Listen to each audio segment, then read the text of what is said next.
ओम शांति। भगवत गीता श्लोक क्लास में आज का श्लोक है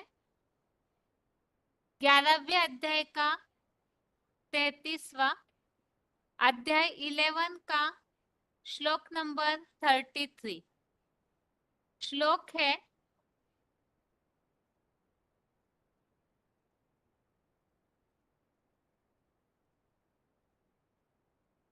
तस्मात् त्वम् उत्तिष्ठ यशो लभस्व जित्वा शत्रून् भुङ्क्ष्व राज्यं समृद्धम् मया एव एते निहता पूर्वमेव निमित्तमात्रं भव सव्यसाचिन्।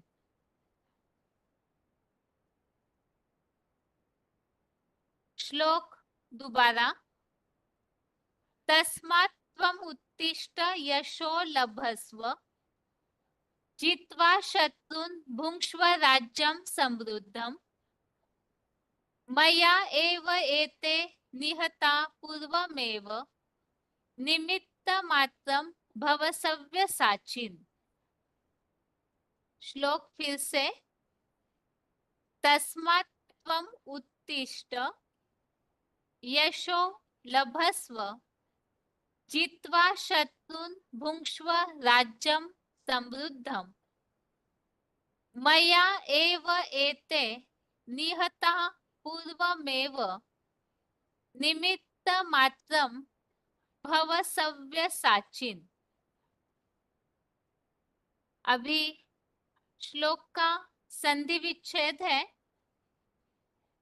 तस्मात् त्वम् उत्तिष्ठ यशः लभस्व जित्वा शत्रून् भुङ्क्ष्व राज्यं समृद्धम् मया एव एते निहताः पूर्वम् एव निमित्तमात्रं भव सव्यसाचिन्।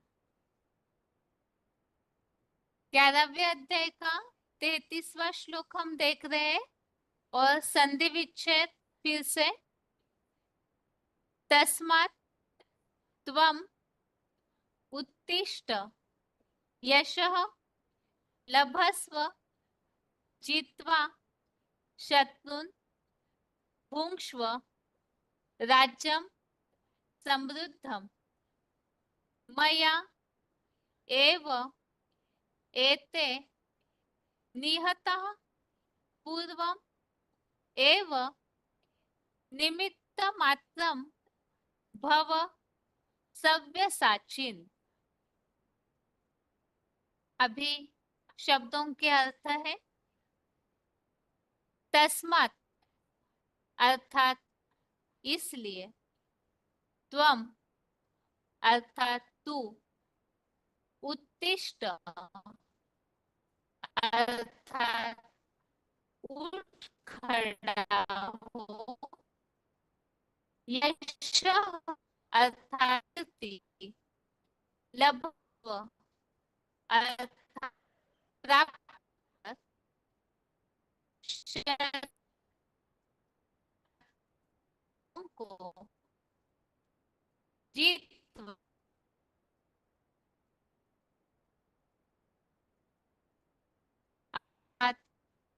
कर समृद्ध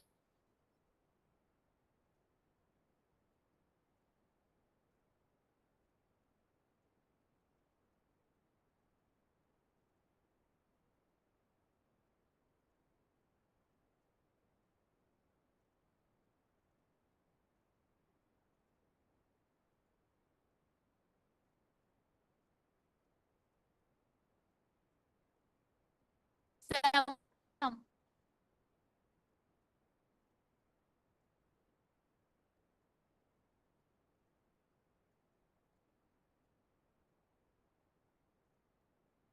अर्थात सम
नेटवर्क प्रॉब्लम के कारण आवाज बंद हो गया था। श्लोक का संधि विच्छेद दोबारा देखते हैं और उसके बाद फिर से शब्दों के अर्थ।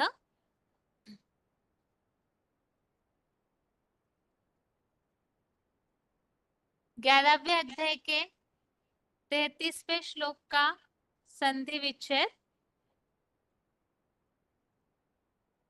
तस्मात् त्वम् उत्तिष्ठ यशः लभस्व जित्वा शत्रुन् भुङ्क्ष्व राज्यं समृद्धम् मया एव एते निहताः पूर्वम् एव निमित्तमात्रं भव सव्यसाचिन्। 11वें अध्याय के 33वें श्लोक का संधि विच्छेद फिर से। तस्मात् त्वम् उत्तिष्ठ यशः लभस्व जित्वा शत्रुन् भुङ्क्ष्व राज्यं समृद्धम् मया एव एते निहताः पूर्वम् एव निमित्तमात्रं भव सव्यसाचिन्। अभी शब्दों के अर्थ है। तस्मात् अर्थात इसलिए, त्वम अर्थात तू, उत्तिष्ठ अर्थात उठ खड़ा हो, यशः अर्थात कीर्ति, लभस्व अर्थात प्राप्त कर, शत्रुन अर्थात शत्रुओं को, जीतवा अर्थात जीत कर, समृद्धम अर्थात वैभव संपन्न, राज्यम अर्थात राज्य का, भुङ्क्ष्व अर्थात भोग कर, एते अर्थात ये, पूर्वम अर्थात पूर्व में, एव अर्थात भी, मया अर्थात मेरे द्वारा, निहतः अर्थात मारे गए थे, सव्यसाचिन अर्थात हे वामांगी शर संधानक, एव अर्थात केवल, निमित्त मात्रम अर्थात निमित्त मात्र, भव अर्थात बन जा। शब्दों के अर्थ दोबारा। तस्मात् अर्थात इसलिए, त्वम अर्थात तू, उत्तिष्ठ अर्थात उठ खड़ा हो, यशः अर्थात कीर्ति, लभस्व अर्थात प्राप्त कर, शत्रुन अर्थात शत्रुओं को, जीतवा अर्थात जीत कर, समृद्धम अर्थात वैभव संपन्न, राज्यम अर्थात राज्य का, भुङ्क्ष्व अर्थात भोग कर, एते अर्थात ये, पूर्वम अर्थात पूर्व में, एव अर्थात भी, मया अर्थात मेरे द्वारा,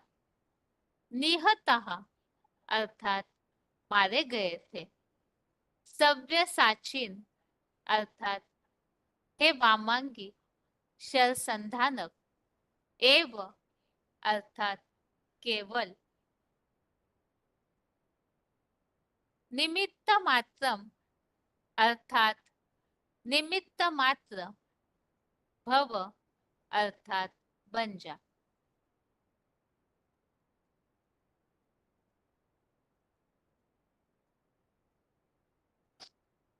अभी श्लोक का अर्थ है,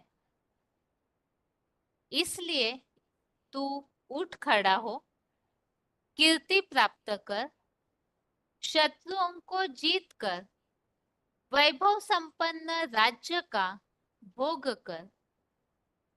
ये पूर्व कल्पों में भी मेरे द्वारा मारे गए थे। हे वामांगी शर संधानक, केवल निमित्त मात्र बन जा। तो इसके पिछले श्लोकों में हमने ये समझा है, अर्जुन ने जैसे ही भयानक रूप देखा, बहुत सारी बातें हमने समझी, विकराल दाढ़ों की बातें समझी, अर्थात जैसे ही एटॉमिक विस्फोट की शुरुआत हो जाएगी, उसके साथ साथ ही एक तरफ स्थापना और एक तरफ विनाश, जो मुरलियों में बोला है, तो प्रत्यक्षता के नगाड़े बजना, अर्थात इस सृष्टि पर विनाश के भी नगाड़े बजेंगे।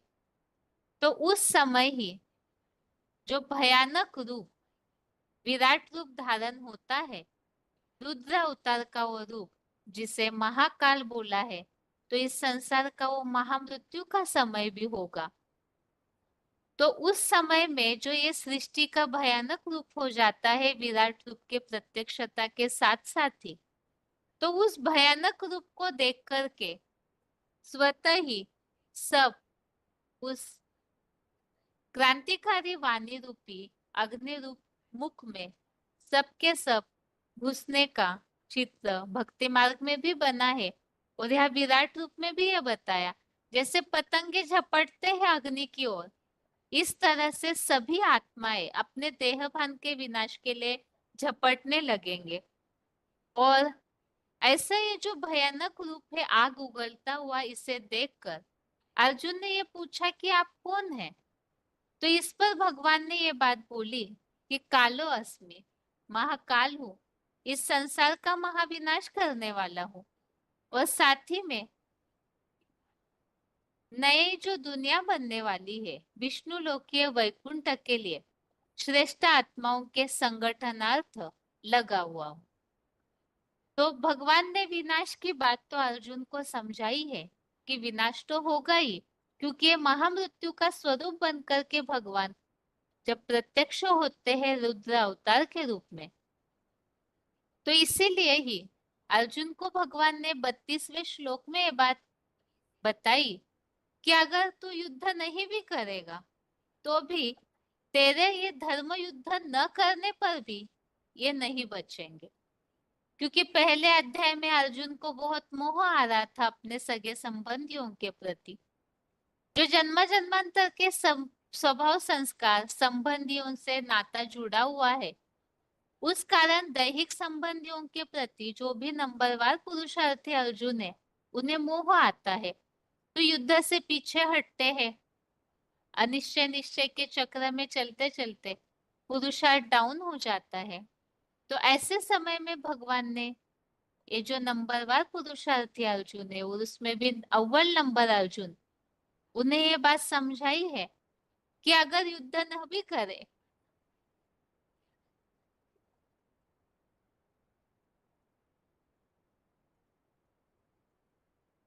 तो भी ये सब जो भी असुर है, या ये दुनिया ही असुरी बन चुकी है, रावण संप्रदाय की बन चुकी है, इनका विनाश तो होना निश्चित है। इसीलिए ये तो होना ही होना है।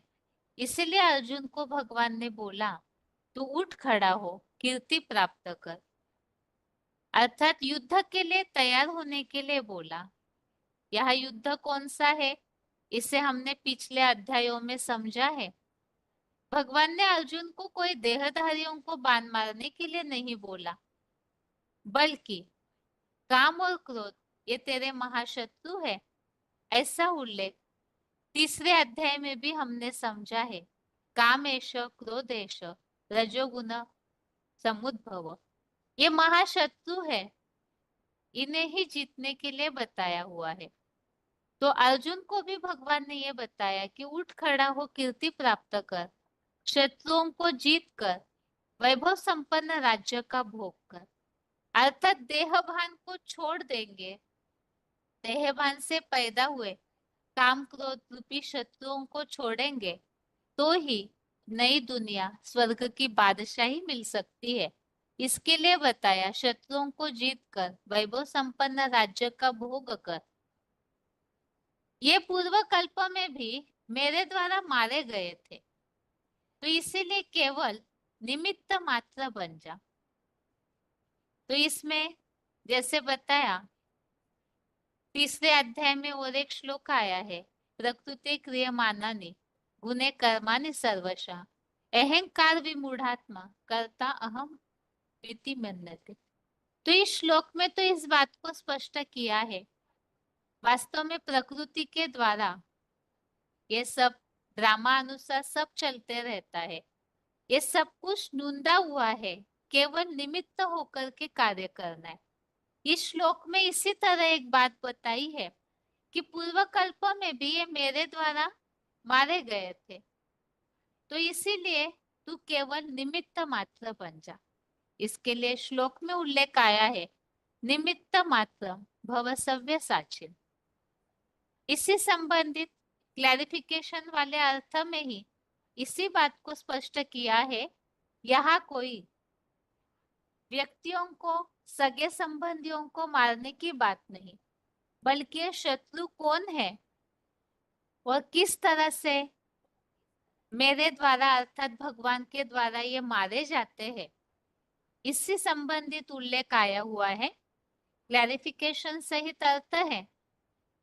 इसलिए तू उठ खड़ा हो, कीर्ति प्राप्त कर, अपने अंदर के देहभान से पैदा कामादिक शत्रुओं को जीत कर वैभव संपन्न जगत जीत बन सारे संसार के राज्य का भोग कर।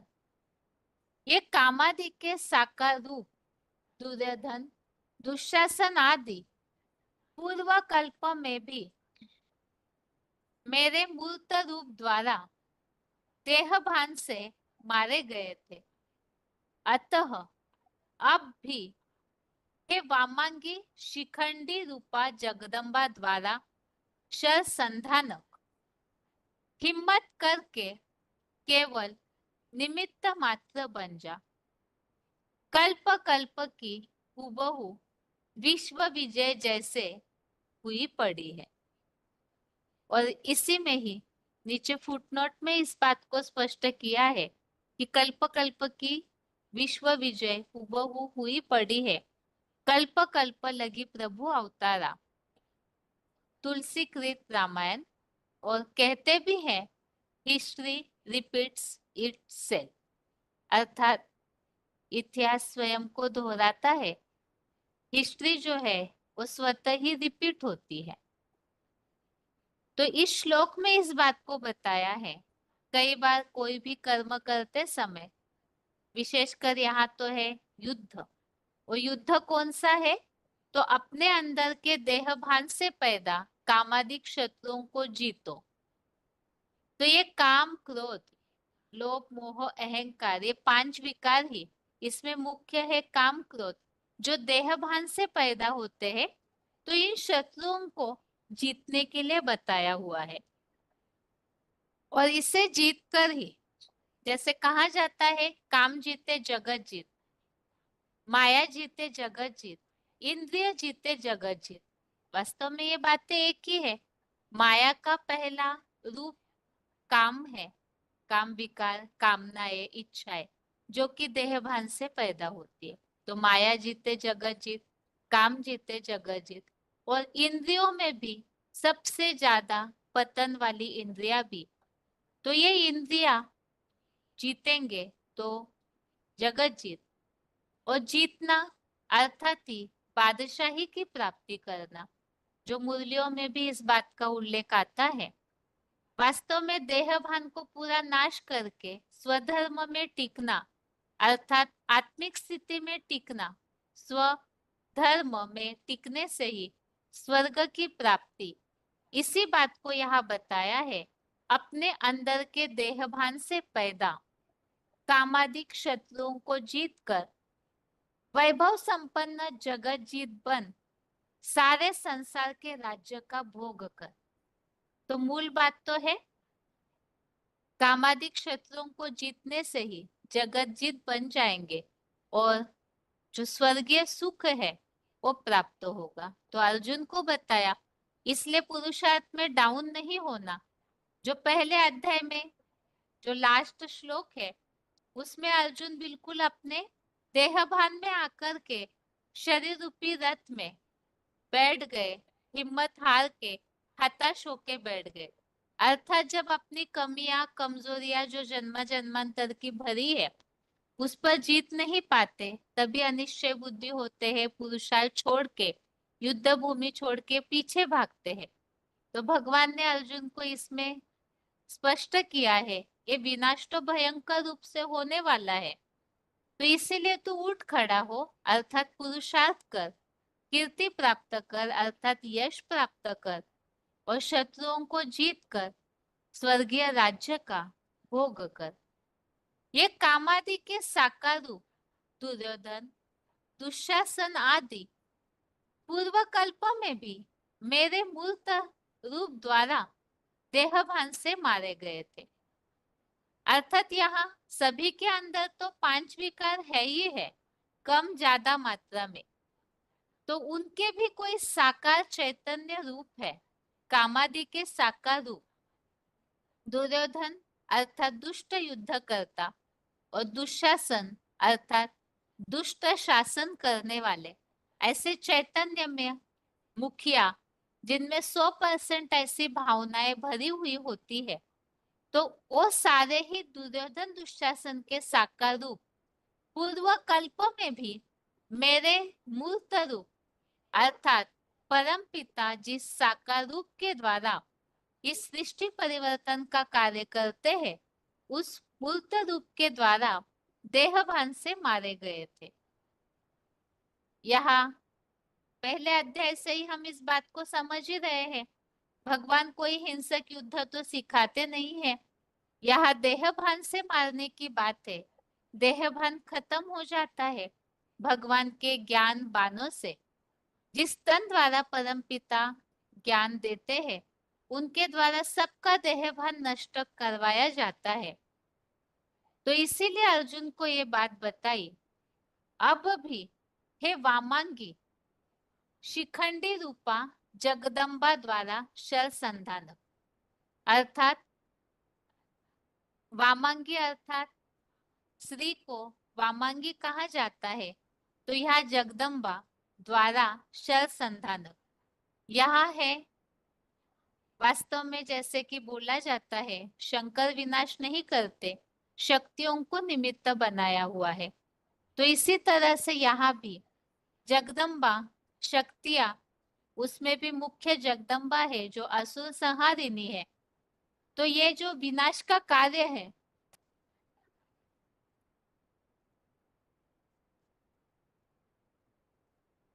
विनाश का जो कार्य है वास्तव में वो खराब तो है ही, कल्याणकारी भी है। तो इसमें बताया वो असुर संहारिणी बनती है, तो वामांगी शिखंडी रूपा जगदम्बा है, तो जगदम्बा माता, सारे जगत की माता, लेकिन रुद्रमाला का मन का भी है। तो कार्य जो है वो इस तरह से करती है, स्त्री होते हुए भी पुरुष रूप के कार्य। इसीलिए बताया शिखंडी रूपा जगदम्बा द्वारा शर संधान। तो जगदम्बा को शिखंडी क्यों बोला हुआ है, तो इसे हम आगे पॉइंट्स के द्वारा समझेंगे ही। तो इसीलिए ही शक्तियों के द्वारा विनाश गाया हुआ है। तो अर्जुन के लिए बताया कि वामंगी शिखंडी रूपा जगदम्बा द्वारा शर संधानक, हिम्मत करके केवल निमित्त मात्र बन जा। सारा कार्य तो हुआ ही पड़ा है, विश्व विजय कल्प कल्प की हुई पड़ी है, ये तो नूंद है ड्रामा में, बस केवल कर्म करना है। तो करेंगे तो ही ये जो रिजल्ट है विश्व विजय का वो सामने आएगा। तो इसीलिए इस बात को सोचकर कि विजय हुई पड़ी ऐसे सोचकर कर्म करने के लिए बताया है। इसी के लिए बताया कल्प कल्प लगी प्रभु अवतारा, क्योंकि प्रभु अवतार लेंगे कल्प कल्प, तभी प्रभु के मूर्त रूप द्वारा ही ये सब मारे जाएंगे। और हिस्ट्री रिपीट्स इटसेल्फ, अर्थात इतिहास स्वयं रिपीट होता है। तो ये जो कल्प कल्प की विजय हुई पड़ी है, बस निमित्त मात्र बनकर जो भी नंबरवार पुरुषार्थी अर्जुन है, उन्हें ये युद्ध करना है, अर्थात महाशत्रुओं पर विजय पानी है। इस सृष्टि में जो भी आसुरी तत्व है, उनसे संघर्ष वाइब्रेशन के युद्ध के द्वारा करना है। बस युद्ध करते जाना है, क्योंकि विजय हमारा जन्म सिद्ध अधिकार है। ये इस श्लोक का अर्थ है कि युद्ध से पीछे नहीं हटना है हिम्मत हार के, बल्कि युद्ध करने से विजय तो हुई ही हुई है। अभी इस श्लोक संबंधित कुछ रेफरेंस श्लोक है, आगे देखते हैं रेफरेंस श्लोक।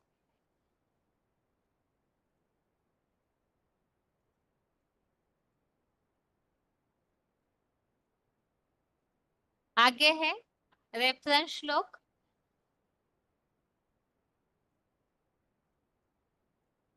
चौथे अध्याय का 5वां अध्याय 4 का श्लोक नंबर 5। इसमें बहुनी में व्यतीतानि जन्मानि तव चार्जुन, अनेक जन्मों का उल्लेख आया हुआ है। तो ये जो अनेक जन्म है वो होते हैं, तो वो ड्रामा भी हूबहू रिपीट होता है। जो इस श्लोक में फुटनोट में उल्लेख आया है, 5000 वर्ष की चतुर्युगी का ड्रामा हूबहू रिपीट होता है, क्योंकि हर एक स्टार जैसी आत्मा रूपी रिकॉर्ड में अपना अपना अनादि निश्चित जन्मों का पाठ भरा हुआ है, जो कल्प नाम की चतुर्युगी में बारंबार हूबहू रिपीट होता है। तो सभी के अंदर पार्ट तो भरा हुआ है, विजय भी भरी पड़ी है, बस कर्म करना है। चौथे अध्याय का 15 अध्याय 4 का श्लोक नंबर 15, इसमें भी बताया है कल्प कल्पांतर के पुरुषोत्तम संगम युगी मुक्ति अभिलाषियों ने भी हूबहू ऐसा ही कर्म किया था। हर कल्प के जो के त्यों हूबहू पुनरावृत्ति के नियम से, तो पूर्व से पूर्वतर हर चतुर्युगी में किए हुए कर्मों को मुकर्रर रथ में मुझे पहचान कर ही कर। तो इसमें इस बात को बताया हुआ है, भगवान को पहचान करके एक कर्म करते जाना है, क्योंकि ये रिपीट होता है ड्रामा। और आज के श्लोक में तो हमने समझा ही है, विजय तो हुई पड़ी है। आगे है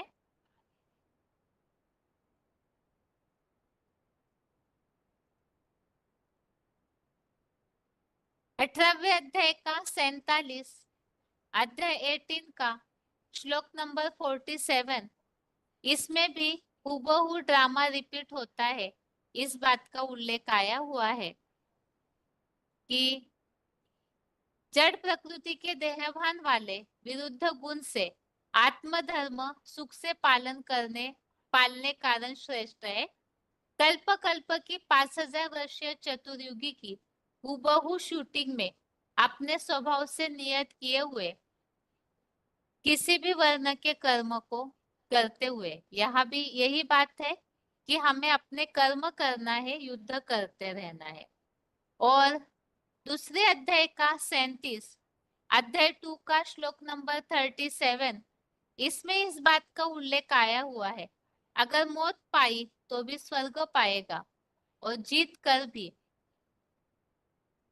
धरनी को भोगेगा।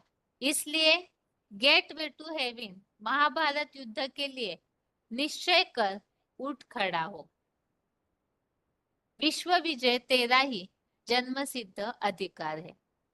तो इस बात में भी इसे समझाया हुआ है कि विश्व विजय जन्म सिद्ध अधिकार है, वो तो होगा ही, बस युद्ध के लिए उठ खड़ा हो, अर्थात अलर्ट होकर के पुरुषार्थ करना है। इस मायावी युद्ध में पीछे नहीं हटना है, हिम्मत नहीं हारनी है, अनिश्चय बुद्धि नहीं बनना है। अगर अभी पुरुषार्थ करेंगे तो आगे का ड्रामा भी नूंद होगा, और पिछले कल्प के ड्रामा की रिपीटेशन अभी हो रही है, तो विजय तो होनी है, बस हमें कर्म करना है, फल की अपेक्षा रखे बिना। निमित्त मात्र भव सव्य साच्य। ये श्लोक का अर्थ है। अभी उच्चारण सुनते हैं, उसके बाद पॉइंट्स।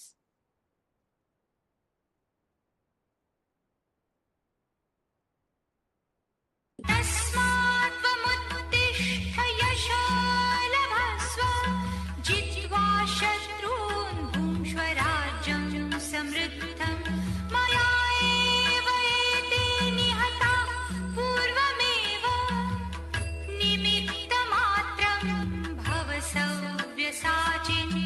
इसलिए तू उठ खड़ा हो, कीर्ति प्राप्त कर, अपने अंदर के देहभान से पैदा कामादिक शत्रुओं को जीतकर वैभव संपन्न जगत जीत बन सारे संसार के राज्य का भोग कर।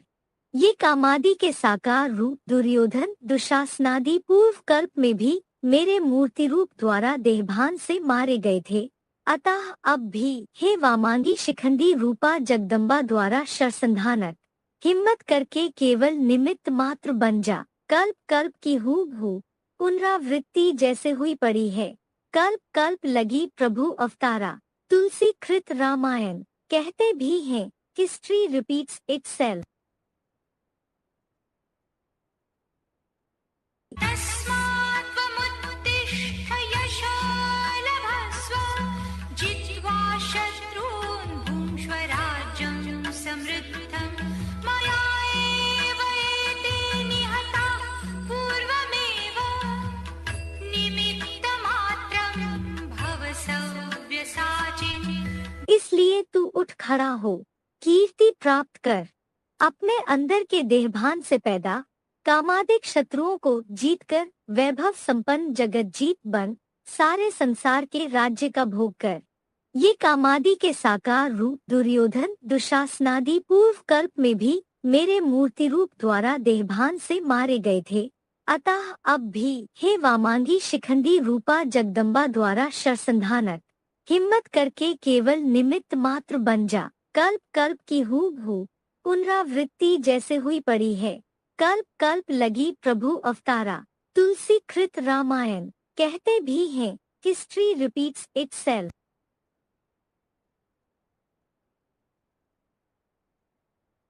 आगे है points. VCD number 2603, VCD number 2603, 27 minute 27 minutes के बाद से लिया हुआ पॉइंट है। देहभान से पैदा कामादिक शत्रु। करनी है, देहभान की छोड़ने की बात है। देहभान से लड़ाई लड़नी है, क्योंकि जो भी 5 विकार हैं, काम क्रोध लोभ मोह अहंकार, वो देहभान से पैदा होते हैं ना। है काम विकार आएगा तो देहभान से कनेक्टेड होगा, तब आएगा कि ऐसे ही आ जाएगा?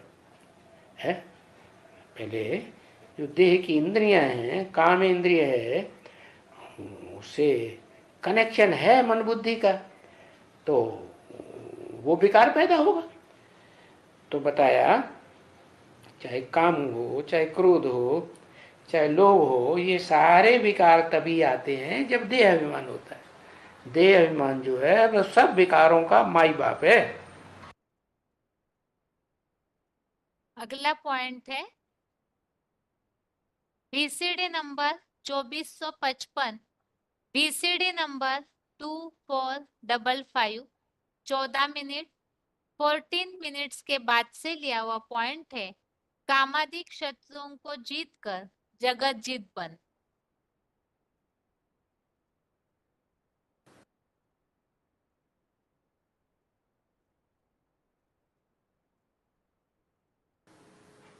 तो बाबा ने तरीका बताया क्या है? अगर हार नहीं खानी है इस दुनिया में किसी से, विश्व का बादशाह बनना है, तो क्या करना है? क्या करना है? इन शत्रुओं से, काम विकार से, क्रोध विकार से खास हार मत खाओ। ये विकार पैदा करने वाली जो इंद्रियां हैं ना, वो हार खिलाती है। इसलिए गायन है, इंद्रिय जीते जगत जीत। क्या इंद्रियों को जीतेंगे तो जगत। कौन सी खास इंद्रियों को? काम ये है बड़ा डकैत है, और बड़े डकैत का कोई बड़ा सहयोगी भी होगा, वो है क्रोध। तो ये काम एष क्रोध एष रजोगुण समुद्भवत्, ये रजोगुण से पैदा होते हैं। और रजोगुण जो है वो कर्मों में प्रवृत्त कराई देता है। माने जो कर्म इंद्रियां हैं, जिन्हें भ्रष्ट इंद्रियां कहते हैं, वो भ्रष्ट कर्मों में प्रवृत्त कराई देता है। तो बोला इन भूतों को, किन भूतों को क्या नाम लिया? अरे किन भूतों की बात बताई? काम क्रोध, इन भूतों को अच्छी तरह से जीतना है। अगला पॉइंट है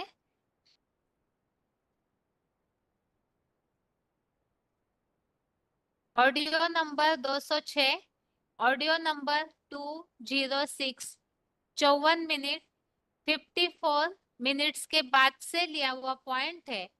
कामादि के साकार रूप दुर्योधन, दुशासन आदि।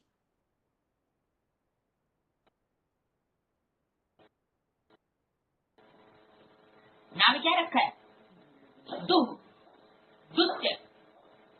और योद्धन माना युद्ध करने वाला, दुष्ट युद्ध करने वाला। विकारों का भी युद्ध करेंगे तो कैसे करेंगे? हाथ पांव बांध करके रख देंगे। तो ये दुष्ट युद्ध हुआ ना, बलात्कार हुआ ना। दुर्योधन और दुशासन, कैसा शासन? दुष्ट शासन। जो ईश्वरीय शासन होना चाहिए वैसा शासन नहीं। अगला पॉइंट है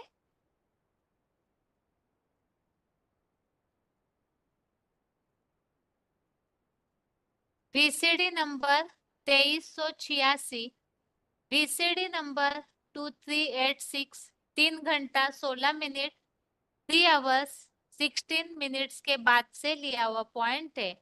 मेरे मूर्त रूप द्वारा देहभान से मारे गए थे। उस यज्ञ कुंड के लिए इंट्रोड्यूस करते हुए गीता में बोला, अर्जुन की तरफ इशारा करते हुए, इदं शरीरम कौन्तेय क्षेत्रम इत्यभिधीयते। ये कौन्तेय अर्जुन, ये जो तुम्हारा शरीर रूपी रथ है, ये क्षेत्र है, धर्म क्षेत्र है, कर्म क्षेत्र है, धर्म युद्ध का क्षेत्र है, कर्म युद्ध का क्षेत्र है। ऐसा क्षेत्र है, क्षेत्र माने खेत जहां लड़ाई लड़ी जाए, ऐसा धर्म युद्ध का क्षेत्र है जिस यज्ञ कुंड में सारी दुनिया को स्वाहा होना है। नहीं समझा? तो मनुष्य शक्ति में एक भी प्राणी मात्र नहीं बचेगा जो इस यज्ञ कुंड में अपन को लीन न कर दे, स्वाहा न कर दे। स्व माने आत्मा, और आत्मा ही चली गई तो कुछ रह गया है? नहीं रहे, सारा देहभान खत्म हो गया, कुछ रहा ही नहीं। तो हाँ,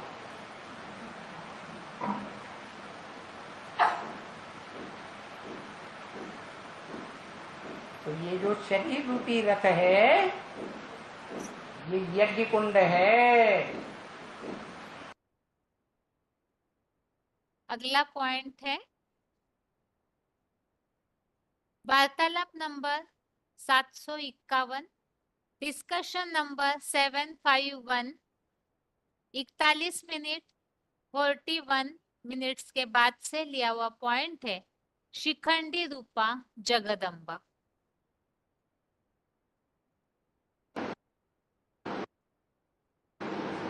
महाभारत में शिखंडी का पाठ क्या है?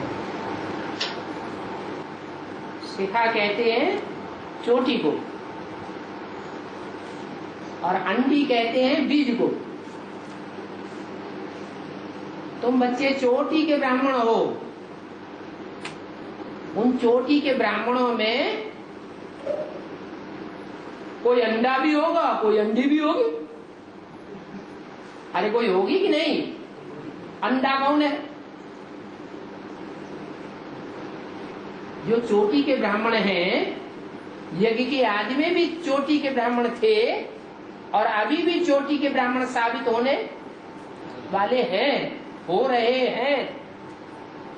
उनमें कोई अंडा और अंडी होगा कि नहीं होगा? है? अंडा माने बीज, उनका भी बीज, और अंडी माने सब बीजों की फीमेल बीज होगी या नहीं होगी? होगी। कौन है? हैं? अरे मुंह के अंदर ही बोल रहे हैं। कौन बताएगा? सृष्टि का आदि मानो है? सृष्टि का आदि मानो सृष्टि का आदि मानो अंडा, और जगत माता जगदम्बा हो गई अंडी। तो अब क्या पूछना है? फिर अंडी होगी, जगदम्बा होगी, तो उसकी भुजाएं भी होगी।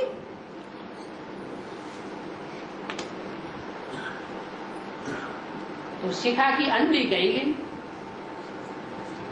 शिखा माने चोटी, और चोटी के ब्राह्मणों में जो अंडी है उसकी भुजाएं भी है, सब शिखंडी है। उनके कर्मों से ही साबित हो जाएगा ब्राह्मण दुनिया में कि अंडी होते हुए भी ये अंडा का पार्ट बजाने वाली। क्योंकि रुद्रमाला के मणके हैं कि नहीं है? पुरुष चोला है कि नहीं है? नहीं है, फिर भी कर्म पुरुष चोले जैसे। अगला पॉइंट है वार्तालाप number 1789, discussion number 1789, 6 minute 6 minutes के बाद से लिया हुआ पॉइंट है वामांगी शर संधानक। और बाबा गीता में अर्जुन का एक नाम सव्यसाची आया है। सव्यसाची अर्थात बाएं हाथ से सरसंहार करने वाला। तो क्या है?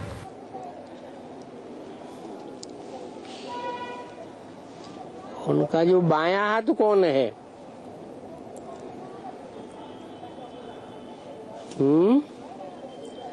वामांगी किसे कहा जाता है? सहयोगिनी शक्ति को। सहयोगिनी शक्ति को वामांगी कहा जाता है। जो अर्जुन नर से नारायण बनता है, उस नारायण की वामांगी कौन है? द्रौपदी है? द्रौपदी लक्ष्मी है? कौन? द्रौपदी कह दो, लक्ष्मी कह दो, महालक्ष्मी कह दो। तो उनके द्वारा जो ज्ञान के बाण मारे जाते हैं, उससे जीत हो जाती है। जब तक विजय माला न निकले, तब तक बाणों का कोई प्रभाव उतना होता ही नहीं है, इसलिए सव्यसाची कहा जाता है अर्जुन को।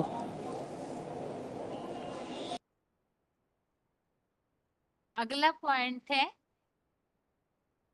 वार्तालाप number 90, discussion number 90, 6 minute 6 minutes के बाद से लिया हुआ पॉइंट है। केवल निमित्त मात्र बन जा, विश्व विजय जैसे हुई पड़ी है। अर्जुन तो कृष्ण बोला अर्जुन से युद्ध करने के टाइम पे, जो बोला तुम तो निमित्त युद्ध करने वाला, सब ये कौरव सेना मेरा हाथ में सब मरा हुआ पड़ा, तो बोला ना बाबा ऐसा हैं? पांडव भीष्मा द्रोणाचार्य कृपाचार्य वो लोग सब मेरा हाथ से मरा हुआ मर के है, ये मरे पड़े हैं। मरे पड़ा। हाँ। मैं खाली निमित्त से युद्ध करने का है, बोला ना। सिर्फ निमित्त मात्र बन जाओ, ऐसा तुम्हें कुछ बोला। नहीं करना है, हाँ। सब किया हुआ पड़ा है। हाँ ऐसा बोला ना। हाँ, इसका मतलब क्या है? इसका मतलब ये है कि जो बाबा बोलता जाए वो करते जाओ, हमें कुछ नहीं करना है, सब हुआ पड़ा है। यज्ञ के आदि में भी जिसने ऐसा समझा वो ही कुछ आगे बढ़ सका, अंत में भी ऐसे ही होता है। जो निश्चय बुद्धि है वो विजयते हो जाते हैं, और जो अनिश्चय बुद्धि होते हैं उनको अहंकार आता है कि हम करने वाले हैं। तो जो हम करने वाले हैं, मैं करने वाला हूं, मैंपन जहां आ गया वहीं हार हो जाती है।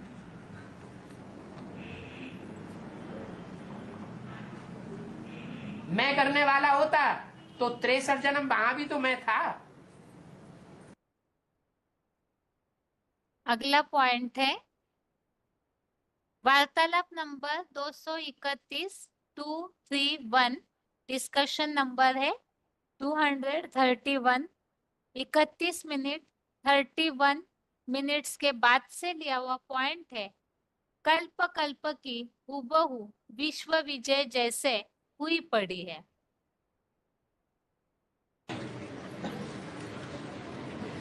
और हमारी विजय हुई पड़ी है। कल पहले भी हम विजयी हुए थे, अभी भी हम विजयी हैं। जो हिम्मत हार जाता है उसको हारा हुआ कहा जाता है।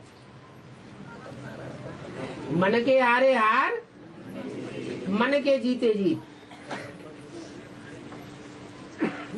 मृत्यु पर्यंत जिसकी बुद्धि में ये समाया रहे, हमारी जीत हुई पड़ी है। तो शरीर छोड़ने के बाद भी वो हारा हुआ है या जीता हुआ है? क्योंकि अंत मते सो गते होने वाली है। इसलिए बोला है विजय हमारा जन्म सिद्ध अधिकार है। जो पाना था सो पा लिया। जब इतना तक बुद्धि में बैठा हुआ है तो हार होने का सवाल ही पैदा नहीं होता।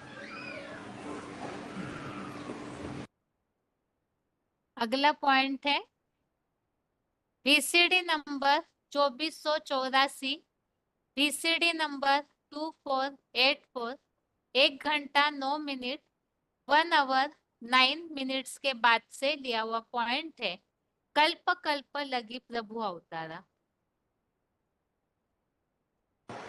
और लिखा हुआ भी है शास्त्रों में, कल्प कल्प लगी प्रभु अवतारा। क्या हर कल्प में, वास्तव में कल्प कहते हैं चतुर्युगी को, हर कल्प के आदि में प्रभु प्रकृष्ट रूपेण भू, जो प्रकृष्ट रूप से प्रत्यक्षता रूपी जन्म इस संसार के लोगों के सामने लेता है, वो प्रभु सुप्रीम सोल शिव अव्वल नंबर अर्जुन को बताता है क्या कि कल्प कल्प में जन्म लेता हूं, और ऐसे अनेकों कल्प हो चुके। इसलिए वो बोलता है बहूनि में व्यतीताने जन्माने तब चार्जुन, मेरे और तेरे बहुत जन्म व्यतीत हो चुके। माने एक कल्प की बात नहीं है, अनेकों कल्पों में अनेक बार जन्म लिए हैं तेरे साथ, उन जन्मों को मैं जानता हूं। अगला पॉइंट है BCD number 2911, BCD number 2911 24 minute 24 minutes के बाद से लिया हुआ पॉइंट है। History repeats itself.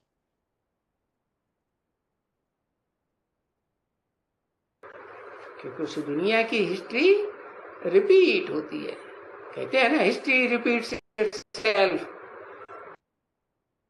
तो अपने आप रिपीट होती है। कुम्हार है तो चाक चलाता है, डंडा लगाता है, तब वो घूमता है? नहीं, ये बेहद का सृष्टि रूपी ड्रामा है, सृष्टि चक्र है, वो लगातार ऑटोमेटिक। हाँ, निमित्त मात्र कोई साकार में बनता है। इस तरह से 11वें अध्याय के 33वें श्लोक संबंधित पॉइंट्स हमने समझे, और जिसमें मुख्य बात ये समझी है, अर्जुन को भगवान ने ये बात बताई है कि ये भयंकर विनाश तो होने ही वाला है, ये सब मारे जाएंगे, वो भी मेरे द्वारा मरे पड़े हैं। इसलिए तू केवल निमित्त मात्र बन करके ये सारा कार्य कर, क्योंकि विश्व विजय तो हुई पड़ी है। और इसमें भी युद्ध करने के लिए बताया, देहभान से पैदा होने वाले काम और क्रोध, इन शत्रुओं को अच्छी तरह से जीतो। ये तो आज का श्लोक हो गया। अभी आगे है रिवीजन। 9वें अध्याय का 20वां श्लोक, अध्याय 9 का श्लोक नंबर 20 है। इसमें अभी तक तो हमने भगवान के स्वरूप का वर्णन समझा था, किस तरह से भगवान यज्ञ है, वर्षा खींचने वाला भी है, किस तरह से अमृत भी है, मृत्यु भी है, सत्य असत्य भी है।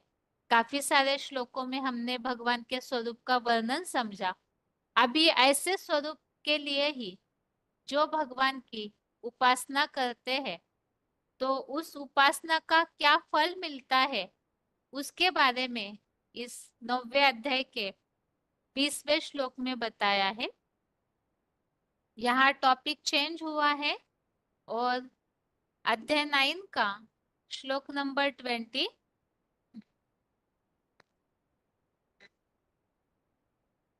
नेटवर्क प्रॉब्लम से शेयरिंग स्टॉप हुआ है, 2 मिनट इंतजार कीजिए।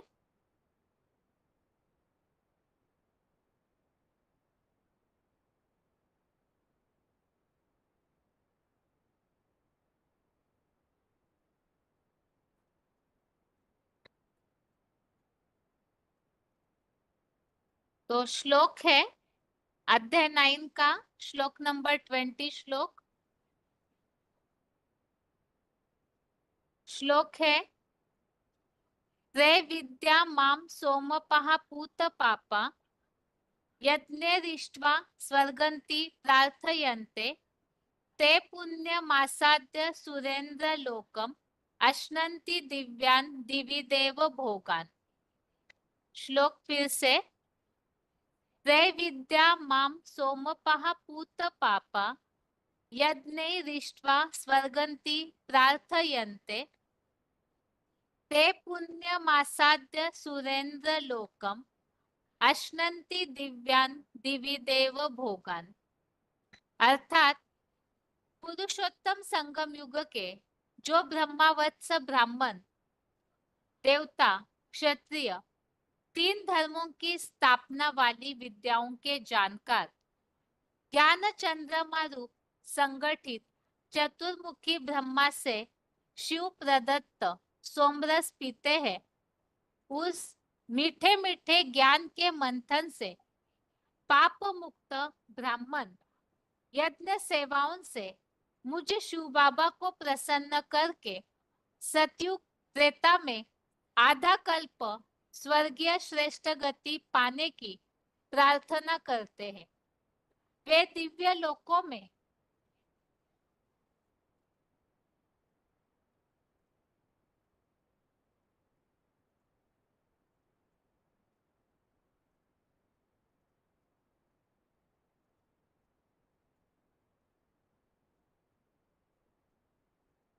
यज्ञ सेवाओं से मुझे शिव बाबा को प्रसन्न करके सतयुग त्रेता में आधा कल्प स्वर्गीय श्रेष्ठ गति पाने की प्रार्थना करते हैं, वे दिव्य लोकों में 21 पीढ़ी के जन्मों तक भी पवित्र सुरेंद्र लोक को पाकर सुखधाम में लेश मात्र भी दुख अशांति न भोगते हुए सूर्यवंशी कलातीत विष्णु रूप और 16 कलाबद्ध कृष्ण चंद्र के स्वर्ग में देवों के दिव्य भोगों को भोगते हैं। तो भगवान के स्वरूप का वर्णन तो हमने समझा। इस श्लोक में बताया है सकाम या निष्काम उपासना का फल। तो फल क्या है? तो वो बताया है स्वर्ग में देवता बनना। तो उसका तरीका इस श्लोक में समझाया है, किस तरह देवताओं के दिव्य भोगों को भोगते हैं। यह उल्लेख आया है कि जो तीनों धर्मों के जानकार, ये तीनों धर्मों की स्थापना कैसे होती है, इसकी जो ज्ञान के द्वारा जानकारी लेते हैं, रखते हैं, ऐसे ज्ञान चंद्रमा के द्वारा दिया हुआ शिव प्रदत्त सोमरस, सोमरस मतलब यहाँ ज्ञान को ही सोमरस कहा हुआ है, ज्ञान अमृत जिसे कहते हैं, तो वो ज्ञान अमृत ही सोमरस पीते हैं, ग्रहण करते हैं, और उस मीठे मीठे ज्ञान मंथन से पाप मुक्त, ज्ञान की जितनी सेवा करेंगे तो ज्ञान का मंथन बुद्धि में चलेगा, और ज्ञान का मंथन बुद्धि में चलेगा तो बुरे विचार हटते जाएंगे। तो ज्ञान मंथन से पाप मुक्त ब्राह्मण। यज्ञ सेवाओं से मुझे शिव बाबा को प्रसन्न करके, ज्ञान के मंथन से भी पाप भस्म होते, साथ में यज्ञ सेवा करना। तरीका बताया है ये श्लोक में देवता बनने का।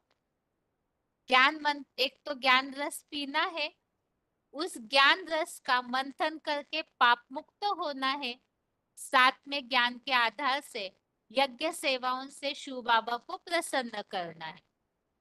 ऐसे आत्माएं जो है वो स्वर्गीय श्रेष्ठ गति पाने की प्रार्थना करते हैं। स्वर्ग में जाने के लिए ये पुरुषार्थ बताया। तो वो जो स्वर्ग में श्रेष्ठ गति पाने की प्रार्थना करते हैं, वे दिव्य लोकों में 21 जन्मों की 21 पीढ़ी के जन्मों तक, 21 जन्मों का स्वर्ग है सतयुग त्रेतायुग, उस पीढ़ी तक पवित्र सुरेंद्र लोक को पाकर, सुरेंद्र लोक अर्थात यहाँ स्वर्ग के लिए ही बोला हुआ है, पवित्र सुरेंद्र लोक को पाकर सुख धाम में लेश मात्र भी दुख अशांति न भोगते हुए देवों के दिव्य भोगों को भोगते हैं। तो यहाँ तरीका बताया, सोमरस पीना, ज्ञान मंथन करके पाप मुक्त होना, यज्ञ सेवाओं से शिव बाबा को प्रसन्न करना, इससे देवता पद की प्राप्ति होती है 21 जन्मों के लिए। ये इस श्लोक का अर्थ है। आगे कुछ पॉइंट्स सुनते हैं। इस श्लोक संबंधित पूरे पॉइंट्स नहीं सुनेंगे, कुछ सिलेक्टेड पॉइंट ही सुनेंगे। एक तो है पीसीडी नंबर 2578 2578 44 44 मिनट्स। इसमें बताया है 3 धर्मों की स्थापना की बात।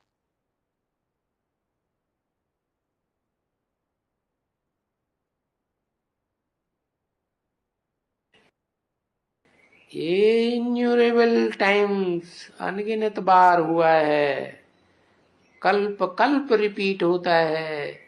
बाप कहते हैं मैंने ये ब्राह्मण धर्म और सूर्यवंशी और चंद्रवंशी धर्म स्थापन किया हुआ है। क्या कहा?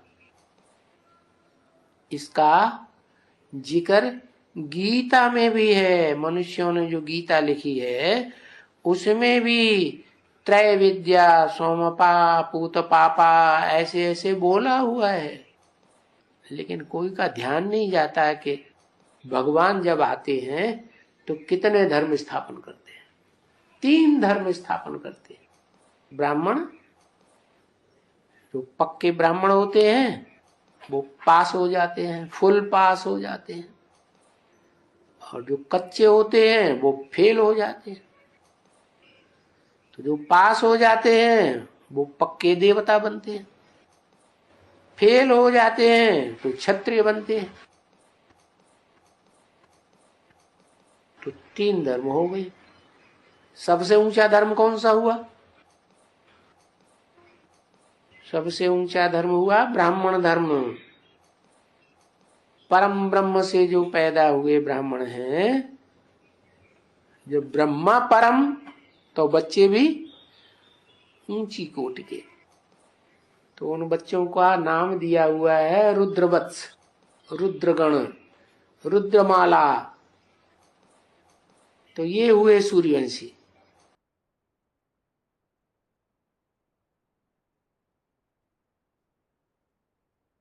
आगे है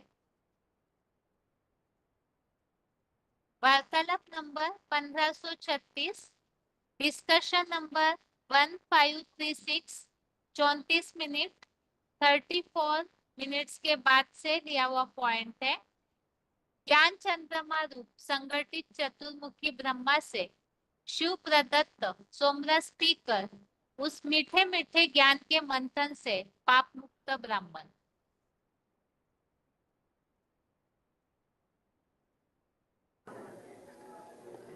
जो सोम है वो चंद्रमा को कहा जाता है। चंद्रमा के मुख से जो रस निकला वो सोम रस है, और उस सोम रस को मनुष्य या असुर नहीं पीते हैं, जानवर नहीं पीते हैं। उसको पी करके जुगाली कौन करेगा? है कौन पचाएगा? देवताएं ही पचाएंगे। ये देवताओं का काम है, सोमरस को पीना और अमर बनना। मनन चिंतन मंथन के द्वारा अमर बनते हैं। जो असुर हैं वो तो अमर बन ही नहीं सकते, क्योंकि वो पीते ही नहीं है, सुरा सुंदरी में जीवन बिताते हैं। अगला पॉइंट है ज्ञान के मंथन से पाप मुक्त ब्राह्मण। बीसीडी नंबर 510, बीसीडी नंबर 510, 1 घंटा 33 मिनट 1 आवर 33 मिनट्स। तुम बच्चे जितना मुरली पढ़ते रहते हो उस समय पाप कर्म नहीं बनते। क्या याद करने से पाप कर्म भस्म होते हैं। मुरली पढ़ते रहते हो, मुरली का मनन चिंतन मंथन करते हो, पढ़ते हो, तो उस समय भी पाप नहीं बनता। तो जो आत्माएं भक्ति मार्ग में ज्ञान का मनन चिंतन करती रही होंगी, भक्ति करती रही होंगी, तो उनके पाप कर्म बनेंगे? पाप कर्म बनेंगे नहीं। अगला है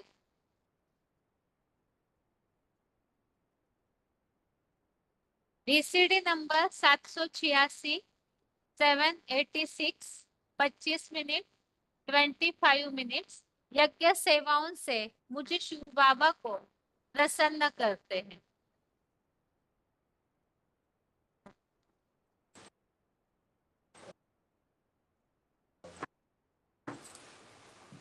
तो तुम बच्चों को सदैव कुछ न कुछ सर्विस करनी चाहिए। क्या देवभान में आने से बचने के लिए क्या करना चाहिए? सदैव कुछ न कुछ सेवा करनी चाहिए। ईश्वरीय सेवा करेंगे तो ईश्वर बाप खुश होंगे। लौकिक दुनिया में भी कोई बच्चा बाप की दुकान में बहुत सहयोगी बनता है तो बाप उस बच्चे पर खुश होता है, दुआएं मिलती है। यहाँ तो बाप से कितनी ताकत मिलती है। हम बच्चे याद करते हैं और बाप सर्वसेवल बच्चों को याद करते हैं, तो हमारी याद में ज्यादा ताकत या बाप की याद में ज्यादा ताकत? बाप की याद में। तो सर्विस करना छोड़ना नहीं है, सर्विस करने से ही कल्याण होगा। अगला पॉइंट है बीसीडी नंबर 786, 786, 25 मिनट 25 मिनट्स के बाद से लिया हुआ पॉइंट है। यज्ञ सेवाओं से मुझे शिव बाबा को प्रसन्न करके सतयुग त्रेता में आधा कल्प स्वर्गीय श्रेष्ठ गति पाने की प्रार्थना करते हैं। वे दिव्य लोकों में 21 पीढ़ी के जन्मों तक भी पवित्र सुरेंद्र लोक को पाकर सुखधाम में लेश मात्र भी दुख अशांति न भोगते हुए सूर्यवंशी कलातीत विष्णु रूप और 16 कलाबद्ध कृष्ण चंद्र के स्वर्ग में देवों के दिव्य भोगों को भोगते हैं। नहीं है। अभी बाप आशीर्वाद करते हैं, मीठे मीठे बच्चे क्या आशीर्वाद करते हैं? सबसे बड़ा आशीर्वाद क्या होगा? है और मनमना भाव तो ये एक जन्म का हुआ। सबसे बड़ा आशीर्वाद हुआ सदा सुखी भव, 21 जन्म नहीं। ऐसे नहीं कि हमको 21 जन्म का ही सुख लेना है, हमको तो भले कलयुग भी आ जाए तो भी, कलयुग में भी हम ऐसे परिवार में रहें जहाँ संगठित परिवार हो, जहाँ सब सुखी हो, आपस में कोई भी विद्वेष न हो। क्या ऐसा नहीं हो सकता है? इसलिए मुरली में बोला है कि और धर्म वालों का आधा सुख और आधा दुख होता है, और तुम बच्चों का कम से कम 3/4 हिस्सा, पौना हिस्सा सुख और चौथाई हिस्सा दुख होता है। उसमें भी जो ज्यादा तीखे पुरुषार्थी बच्चे होंगे, बहुत याद करने वाले होंगे, बहुत सेवाधारी होंगे, वो 3/4 से भी जास्ती सुख भोगने वाले हो सकते हैं। इसलिए बोला कोई कोई आत्माएं 82-83 जन्म भी सुख में रहते हैं। वो कौन होंगे? कितने होंगे? 8 ऐसे हैं जो सारा कल्प आदि से लेकर के और अंतिम 83-84वें जन्म तक भी बाप के संग के रंग में रंगे रहते, सहयोगी बन करके रहते हैं। और जितना बाप सुखी होता है उसी समान वो बच्चे भी सुख का उपभोग करते हैं। सिर्फ अंतिम जन्म में जाकर माया उनको नीचे गिरा देती।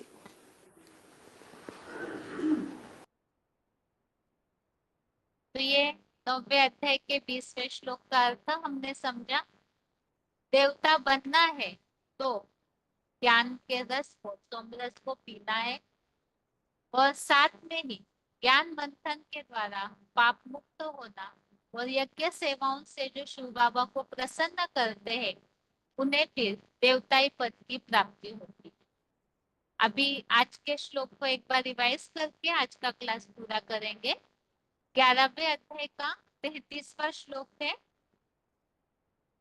तस्मात् त्वम् उत्तिष्ठ यशो लभस्व जित्वा शत्रुन् भुङ्क्ष्व राज्यं समृद्धम् मया एव एते निहताः पूर्वमेव निमित्तमात्रं भव सव्यसाची।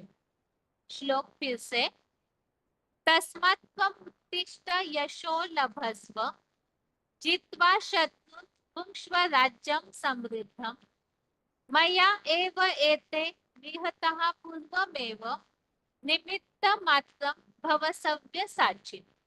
अर्थात इसलिए तू उठ खड़ा हो, कीर्ति प्राप्त कर, अपने अंदर के देहभान से पैदा कामादिक शत्रुओं को जीत कर वैभव संपन्न जगत जीत बन, सारे संसार के राज्य का भोग कर। ये कामादि के साकार रूप दुर्योधन, दुशासन आदि पूर्व कल्प में भी मेरे मूर्त रूप द्वारा देह भान से मारे गए थे। अतः अब भी हे वामांगी शिखंडी रूपा जगदम्बा द्वारा शर संधानक हिम्मत करके केवल निमित्त मात्र बन जा। कल्प कल्प की हुबहू विश्व विजय जैसे हुई पड़ी है। कल्प कल्प लगी प्रभु अवतारा। तुलसीकृत रामायण कहते भी हैं हिस्ट्री रिपीट्स इटसेल्फ। श्लोक को अभी अभी हमने पॉइंट के द्वारा समझा है। इस श्लोक में जो उल्लेख आया हुआ है, अपने अंदर के देहभान से पैदा कामादिक शत्रुओं को जीत ले, इसके लिए हमने तीसरे अध्याय का 36 और 37 अध्याय 3 का श्लोक नंबर 36-37 समझा है, जिसमें ये बात आई है रजोगुण से पैदा देहभान से पैदा काम और क्रोध ये महाशत्रु है, बड़े डकैत है, इन्हें वैरी समझ। तो उन्हें जीतने के लिए बताया है और जैसे जीतेंगे वैसे सुख संपन्न राज्य स्वर्ग की प्राप्ति होगी। और ये बताया है, इसमें पीछे हटने की बात नहीं, क्योंकि पूर्व कल्प में भी भगवान का साकार रूप शंकर महादेव वही रौद्र रूप, उनके द्वारा इन सबका देहभान मारा गया था। इसीलिए अर्जुन को बोला केवल निमित्त मात्र बन जा, विश्व विजय तो हुई पड़ी है। अर्थात नंबरवार जो भी अर्जुन है पुरुषार्थ में पीछे नहीं हटना चाहिए। अगर ऊपर नीचे स्थिति होती भी है तो हताश होकर के न बैठकर पुरुषार्थ में खड़े रहना, अर्थात निरंतर पुरुषार्थ करते रहना है, तो विजय तो हुई ही हुई है। इसी श्लोक संबंधित रेफरेंस श्लोक हमने देखे थे, उसके नंबर एक बार रिवाइज करते हैं। आगे है रेफरेंस श्लोक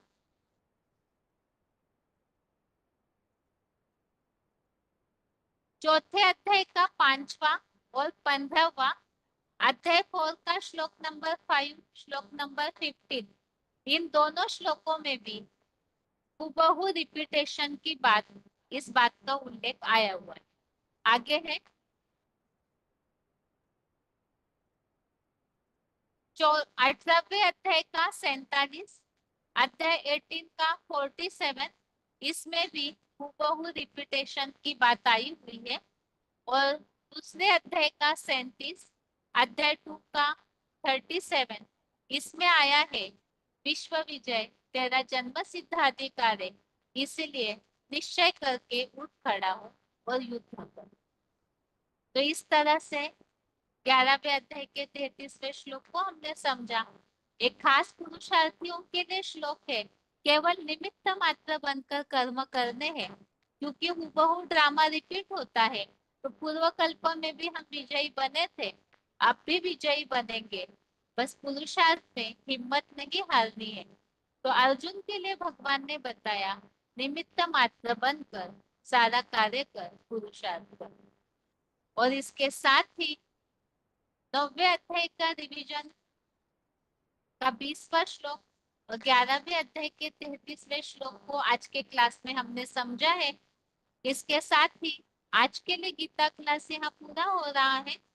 ओम शांति।